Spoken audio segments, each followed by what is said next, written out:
This House calls upon the Deputy Leader of the Opposition, Mr. Kelvin, Calomarde, for his instruction.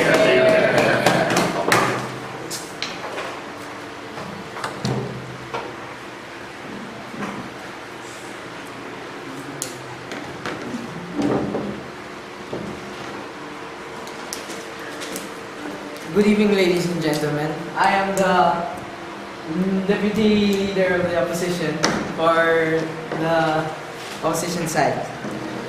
First off, let me refute what the points of Paula. The first point is that the less criminals, there would be less if they would kill those criminals. Then it would mean that there would be less criminals. Then less criminals would mean that less people would do bad things. Bad things when they would probably go out. Well, so what's that in that statement that totally defeats the purpose of prison, since it would mean that the prison that the people in the prison wouldn't be affected by their time in doing so. Next point would be that everyone has the right. Their point was that everyone has the right to be secure. Everyone in society. So does that mean that people placed in jail wouldn't make the society safe? Would mean that those placing those criminals in jail wouldn't mean that society would be safe. Well, in the first place, we place prison so that we would store those bad criminals to avoid them doing bad things on the society outside. The last point that I would refute is that Paula said that it is better to kill one than to kill 1,000 people. Well, if you think about it, yes. But what about the right of that one person? So does that mean that we would disregard the right of that one person who is being killed? So moving on to my points, I will discuss the effects of the people who are in jail. And aside from those people who are in jail, I will also talk about the effects of the people outside. Okay, my first point is that when a person has done something and has done something bad, they would be sent to jail so that they could be rehabilitated. In this sense, every human being can change. They have the chance to change because of the time that was given to them by the government inside the prison. They could reflect on what they had done wrong. My next point is that when they would be inside jail, they would have spiritual intervention. This would mean that at one point, religion would guide them into leading moral life.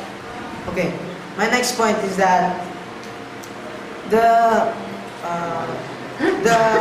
motion is stating that we should kill those criminals. But what about their human rights? Does killing one person mean that should we kill a person?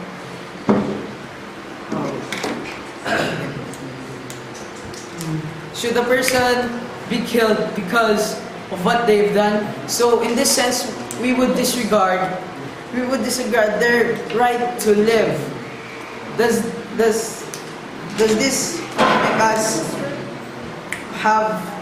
this make us have the right to kill that person because of what he has done? Couldn't we just give him the time in jail to think about what he has done.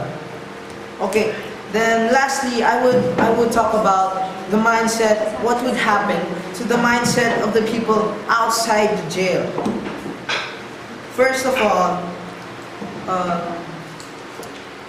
the people outside the jail would think that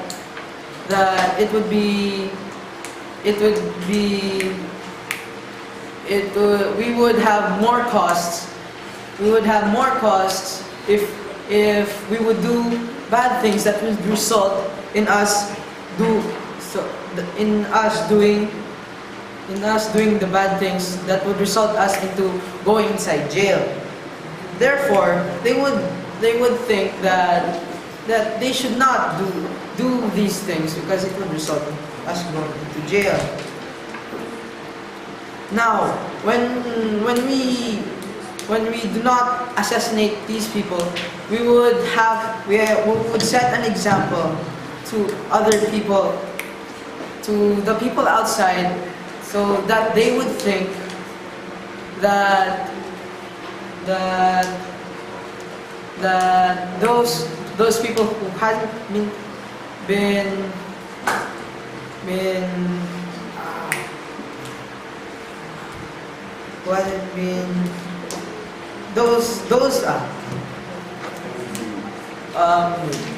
okay. The mindset of the people would be affected when the people who have done a crime that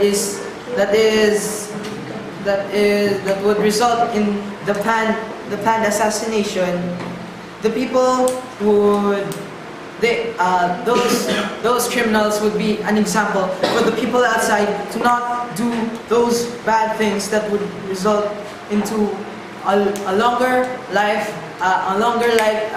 sentence in jail, which those criminals had achieved. That's all.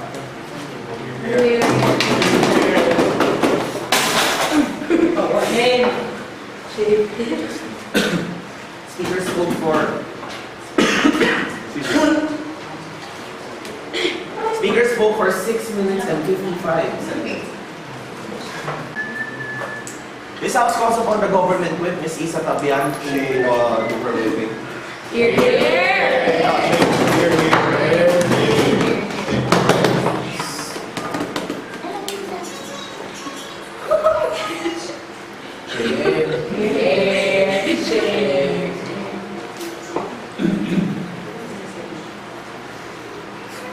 Good evening, ladies and gentlemen. I am Ms. Tabian, the government whip, and I am here to give a resounding here to the motion. This House supports the assassination of criminals who cannot be punished by legal means. But before I rebuild my case and say again the things that my fellow government people have said, I would like to first rebut what the first speaker has said. He said that punishing criminals would give injustice to the people, to the criminals rather, and so what you mean is committing crimes or doing crimes against the people, not bringing justice, bringing justice. So what I'm trying to say is if you are actually punishing criminals, you are giving them injustice, but if they are doing criminal acts to other people, they are actually doing things that are justifiable. And he also said that adding space, criminals would be adding space to jail. I really don't know, but that is for our government, because that is why we are referring to assassinating them, so that we would not add space anymore. No, thank you. Spending more time in jail does not assure rehabilitation also, Mr. LO. Because some criminals may pretend that they have been rehabilitated just so they could get their paroles. And I would also like to rebut what the second speaker has said, that every human can change. Of course, that is a fallacy. Although every human will change, because nothing is permanent in this world, but it doesn't actually assure that if that person will change, it would be for the better, or it would make him improve. He could also change and become a worse person. Also, disregarding the right to live of the criminal, that is what you said, but that is also isn't disregarding the right to live of one does it also, disregarding the right to live for others and those victims, that is also something that we should look at here, because what you are saying is that we should not disregard the right to live of one person, the criminal, but we should also not disregard the right to live of others, because these criminals are doing such criminal acts such as corrupting the economy, killing people and kidnapping them or making them sex slaves. Does that not destroy their rights to protection and to live? Now, ladies and gentlemen, let me go back to our points. First of all, our PM said that if they will be punished, if the criminals will be punished by means of assassination, there would be less people who would follow their acts. With this punishment, ladies and gentlemen, less people would commit such acts because of the fear that they will be punished. What I learned from Mr. Molas is that there are two ways of making someone do something. It is either by giving them rewards or making them do punishments. And through assassination, people would then fear that if they do this, if they would kidnap or kill people or corrupt the economy, then they are already aware that something such as assassination will be done unto them because they have done such act. No, thank you. It is also a way to make someone do something is to either reward them. Yes, I've said that. Also, if assassinated, they cannot do the crime again because, of course, they have been killed, and they do not have the capability of influencing other people also because they already are dead, because they have been assassinated. I have learned from economics that the term pakikisama, that what one person will do would be what another person can do because they are actually doing pakikisama, as what we all know. And so, if one person is dead, if the criminal is dead, then the lesser number of people would have their lives endangered because there would be less people being influenced in doing crimes such as killing or kidnapping or raping. And also danger, assassinating criminals who cannot be punished by legal means the danger of the people would be lesser. I would like to rebuild what the second speaker has said. He said that it would defeat the purpose of jailing criminals who cannot be punished.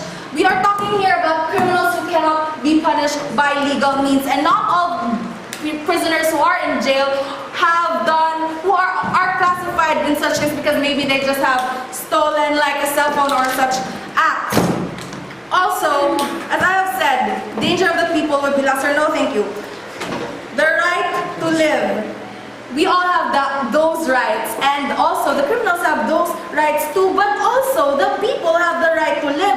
More people would have, if these criminals who have done such acts would be lesser, as I have said, and what I have pointed out, that lesser people would be actually following their acts because they fear assassination, and so less people would have their lives killed, or less people would be in danger, and so more people, the possibility of having peacemakers, the possibility of having people who would actually make our nation improve would be greater because there would be more people who are living because the criminals, as I've said, have been assassinated, and it is for the better good, for more people to be killed than just one. And then I would like to say again that the Article 22 on human rights, the right to social security, and Article 25 of human rights, the right to adequate living, including the health and well-being. No one should harm them because they have the right to be protected. And so they are still not safe when criminals are in jail, for other criminals might do such acts knowing that they are not severely punished. Also, the last point that we have is the rights, and when these rights conflict with each other. The right to live of many people is heavier compared to the right of a criminal to live because he is just one, who have broken the law such that they cannot anymore be punished by legal means. That is why, ladies and gentlemen, I am here to say that we would rather support the assassination of criminals who cannot cannot be punished by legal means because basically, ladies and gentlemen, we are only harming one person compared to harming more. We are applying utilitarianism here, and ladies and gentlemen, it is better to kill one force than to kill a force of many, because knowing that they can still do more compared to one person. That person, as what we know, 2 heads is better than 1. Thank you, ladies and gentlemen. Here, here.